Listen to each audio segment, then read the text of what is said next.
Jinping's first 5 years, the politics of condolence calls, and... Oh, I think I just broke it.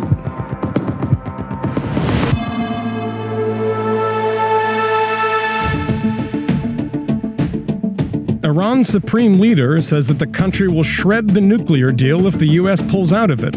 Ayatollah Ali Khamenei's comments came after President Trump refused to certify that Iran is complying with the agreement and threatened to kill the deal if Congress doesn't strengthen it. Khamenei called on European leaders to do more to back the 2015 pact. And in a dig at Trump, the Ayatollah said, quote, "I will not spend time to respond to the nonsensical comments by the foul-mouthed president." Thousands of Somalis protested to show their defiance against the attack that killed more than 300 people in Mogadishu on Saturday. Police reportedly fired shots to try to keep demonstrators away from the site of the explosion, but officers had to relent and let the huge crowd through. The rally eventually made its way to Mogadishu's stadium. Somalia's president said there's no doubt al-Shabaab carried out the bombing, even though the terrorist group hasn't claimed responsibility for it. After meeting with owners, union representatives, and players, NFL Commissioner Roger Goodell said the league will encourage players to stand for the anthem, but will not force them to. He added that the NFL will focus on the issues being raised by players, including reform of the criminal justice system. We have about a half a dozen players that are protesting. We hope, and we're going to continue to work to try to put that at zero. That's what we'd like to do. But we want to make sure that we're understanding what the players are talking about, and that's complex. A district court in Washington, D.C. granted an undocumented pregnant teenager a temporary restraining order against Trump administration officials who tried to prevent her from having an abortion. The girl, whose name is being withheld, had raised private funds to cover the cost of the procedure and received a Texas state judge's permission. But in an unprecedented intervention, Trump administration officials tried to directly interfere through the Health and Human Services Office of Refugee Resettlement, instructing directors at the girl's shelter to monitor her and not release her for appointments. Today, the court ruled that she could have the procedure by the end of the week. This isn't excitement about her getting an abortion. That's not the point. I would be just as outraged if children were being forced to have abortions. It's about a right over one's own body and making the decisions for themselves.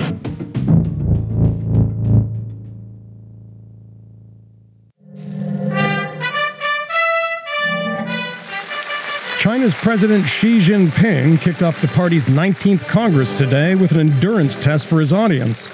In a nearly 3.5-hour speech in Beijing, Xi laid out a sweeping vision for the next 5 years. 高举中国特色社会主义伟大旗帜，决胜全面建成小康社会。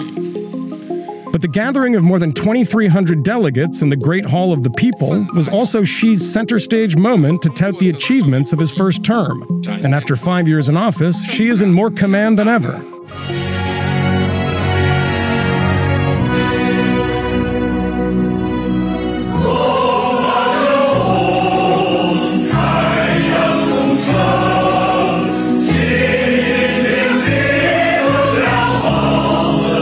Just as China lavished praise on Mao years ago, now they're focusing adoring public displays on Xi Jinping.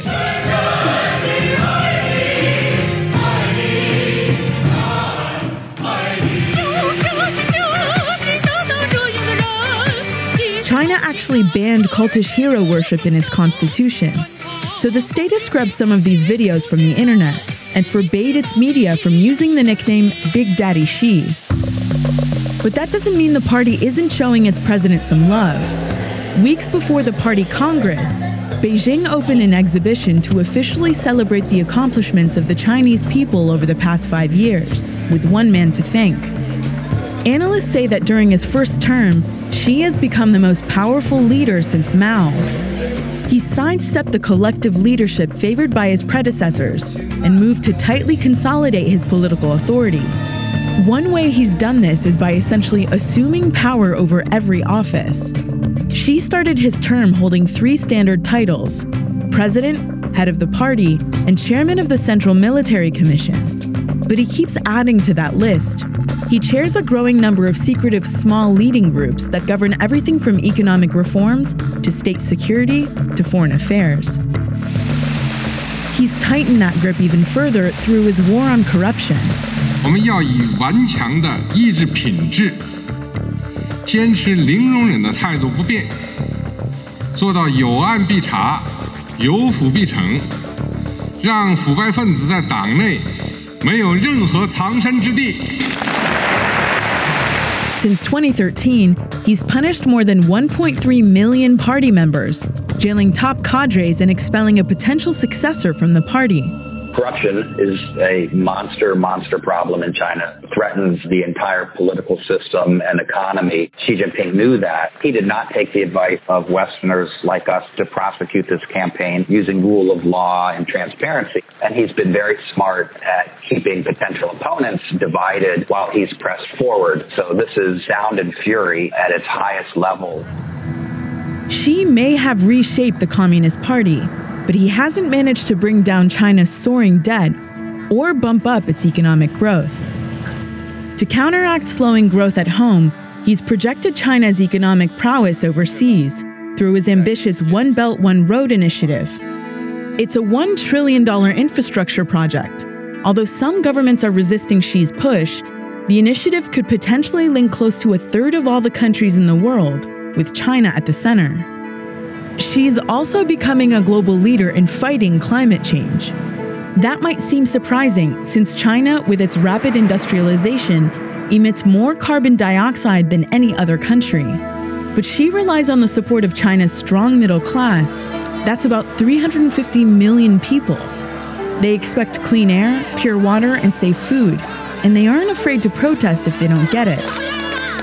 You shouldn't suggest that Xi Jinping is pushing a liberal model just because he's interested in international trade and investment or a green environment. This is still run pursuing these things all with a very neoliberal approach. Over the coming days, top party positions will reshuffle once again, meaning Xi has yet another opportunity to cement not just his power for the next 5 years, but ultimately his legacy.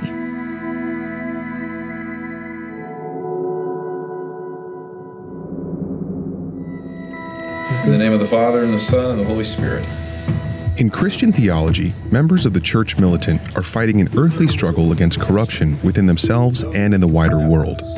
For former TV news reporter Michael Voris, that struggle now includes a battle against elements inside the Catholic Church, which he believes has taken a sharp turn to the left.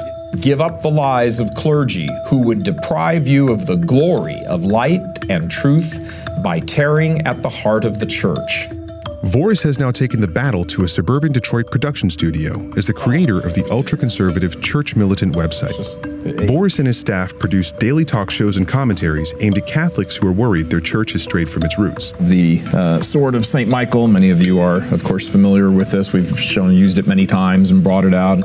This is him battling Satan, and this is him guarding the tree of life. Here, see if you can hold that. That is, wow, that's got some heft to it. It's got heft. Goodness. Voris and his team disagree with the church's current stance on a host of issues, including its liberal positions on climate change and immigration. So do we need to secure our borders and build that wall? Heck yeah, we do. But what Church Militant finds most troubling is the Catholic Church's shifting attitudes toward LGBT men and women. Voris blames that shift on a culture of permissiveness that he says has allowed a faction promoting homosexuality within the church to flourish. There is little difference psychologically between all these deeply disturbed homosexual clerics and the more out gays in a pride parade. Pope Francis may be the leader of the Catholic Church, but Church Militant has surged in popularity with the rise of a different leader. Since Trump was elected, what's website traffic been like? I'd say since the election, probably near double. We are the most commented on Catholic website in the world. What do you think is driving that? What Trump's election has done has kind of highlighted even more than the campaign, which is really saying something, has highlighted this stark difference in people's view of the culture, the nation, religion, all the things of life have all come into there is us and there is them. And I think people are just choosing up sides more. If that sounds like a familiar refrain, that's because the Trump White House and Church Militant push parallel themes, railing against the establishment and common enemies. Hillary Clinton is evil. There is no other way to say the reality. She is evil. And like Donald Trump, Voris thinks he's tapped into a kind of anger among his audience. There is a great unrest within the Catholic Church among the Catholic faithful. It's creating this reaction, this counter-revolution within the church, specifically among Catholics who have had it with going to Mass and hearing liberal priests read Democratic Party talking points to them. And we ask all this in Jesus' name, amen. To Michael Voris, no one better embodies the church establishment's embrace of a liberal agenda than Father James Martin, a prominent American Jesuit who's long been a favorite of progressive Catholics.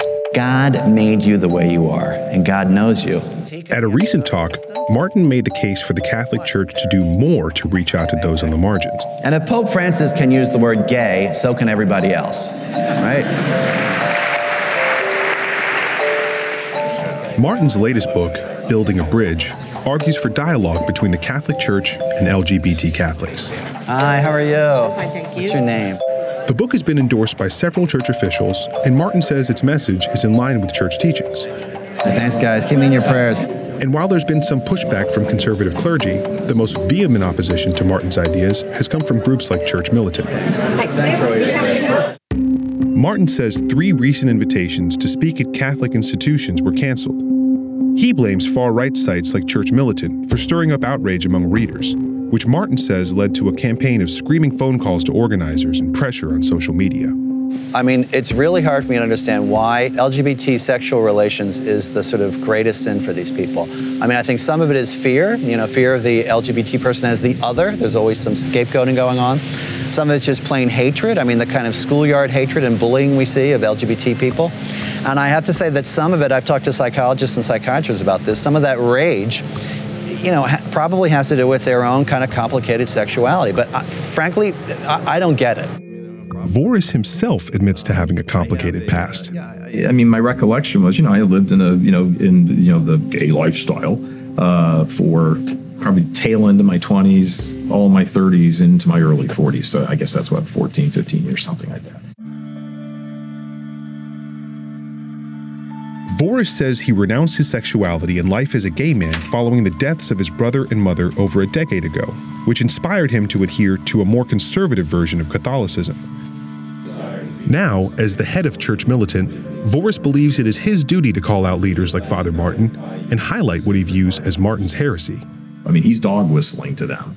To them meaning the whole sort of leftist, pro-gay, all that whole. He's dog whistling and letting me go, I'm with you, I'm with you, I'm with you. I just can't, I have to walk right up to the line. I can't quite say, go gay, but I'm going to do everything about, and you know what I mean. And that's why authentic Catholics, not heretic Catholics, are reacting to him like that. But to church authorities, what Voris is preaching is not authentic Catholicism either.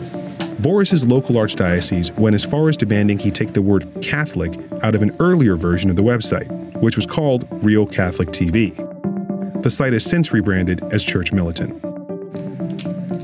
Now, Martin has leveled his own criticism at Church Militant and like-minded groups. You wrote an op-ed in the Washington Post in which you called these groups a kind of Catholic alt-right. What does that mean? Well, groups that say that they're Catholic use some of the same tactics that the political alt-right does, which is primarily demonization and vilification of people, using falsehoods and misconstruing things, and really kind of whipping people up into this state of hatred. And I think that's totally antithetical to what the church should be about. How do you feel about being called the Catholic alt-right? I don't even know what the alt-right, I didn't even know what that term means. We are Orthodox Catholics, which means we're Catholic. Dissidents, heretics, heterodox in the church, they have introduced into the language of the church political terms. For the people who criticize Church Militant, what don't they get about you and the operation? That our sole motivation is saving souls. The reason they don't get it is because they don't believe it.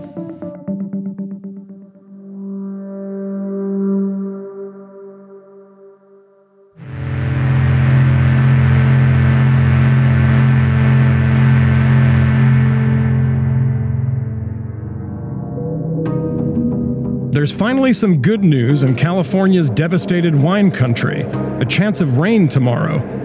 But even if it does come, it'll be too late for the neighborhood of Coffey Park, where nearly every house is already burned to the ground.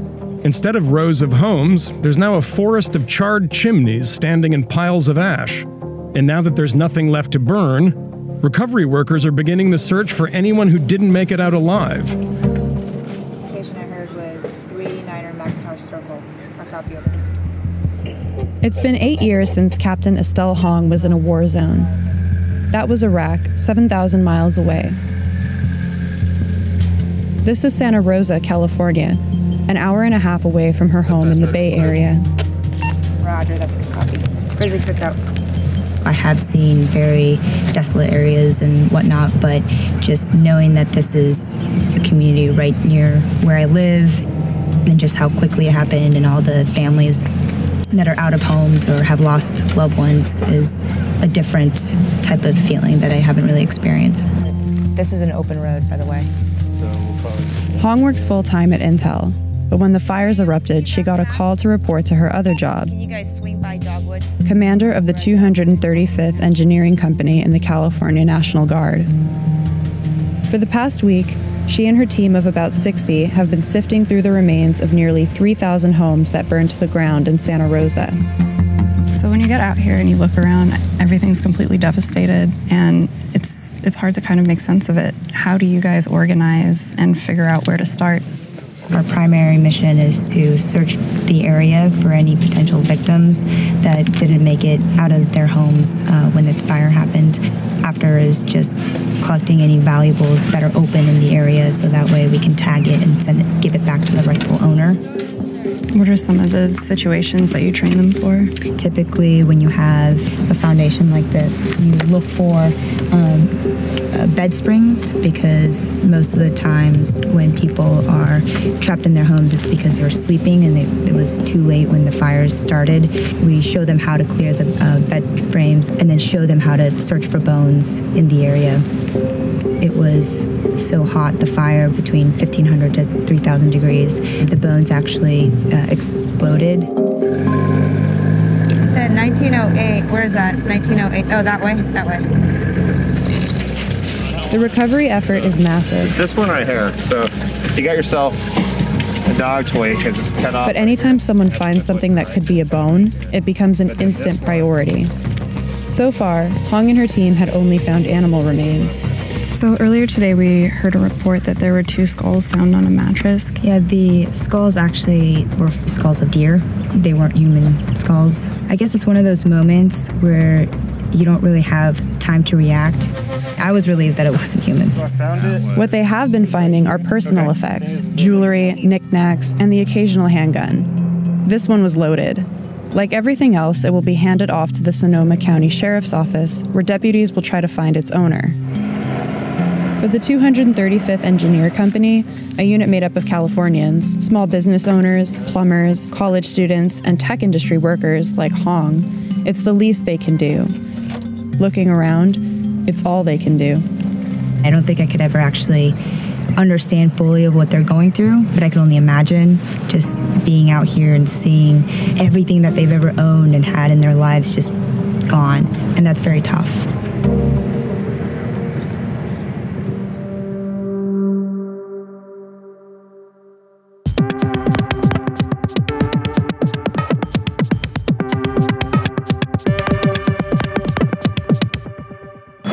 This is the Method 2 robot. It's over 13 feet tall and weighs 1.6 tons. 이게 저희 로봇이고, 그리고 회장님한테 보기보다 굉장히 안전하니까 걱정하지 마세요. I trust you. It's okay. If this robot looks like something you saw in a movie, it's probably because you have. Chairman Yang Jin-ho and his team collaborated with a Hollywood designer to make the Method 2. He spent $200 million of his own money on the project. What are the applications for the robot? 그 외에도 사실 재난 현장이나 119 소방대가 쓸 수 있는 부분도 있을 것이고, 좀 확장하면 사람을 지키는 범위를 확장해 간다면 아마 군사적인 용도도 저는 충분히 상상 가능하다고 판단합니다. South Korea currently uses weaponized robots to patrol the DMZ.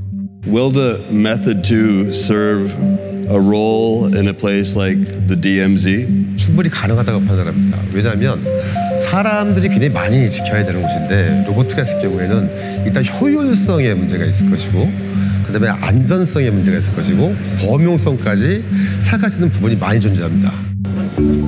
Robots have already replaced humans at disaster sites, including the cleanup at the Fukushima nuclear site. Though they can't do everything. Radiation levels were 100 times higher than what a human could withstand, and the robots failed 5 times sooner than expected. 이렇게 핑거랑 있고 그다음에 이제 동작을 좀 크게 하는 게 좀 멋있게 보이거든요.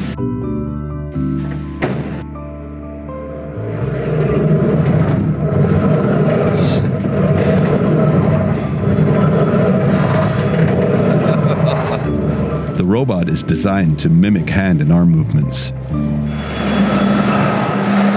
It's suspended by 2 metal cables in the ceiling to keep it balanced. The biggest concern is when it comes to artificial intelligence.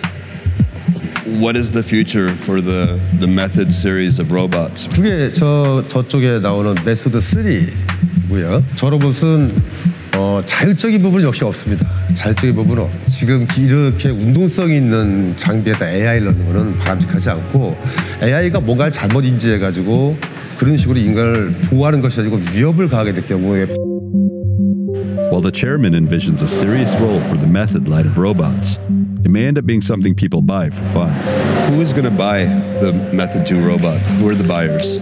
사실은 이미 사겠다고 온 곳은 굉장히 많은데 한국의 군인과 외국의 군에서 문의가 사실 꽤 구체적으로 왔었습니다. 현재는 엔터테인먼트 쪽이 다수의 요청이 있었습니다. I think I just broke it. No problem.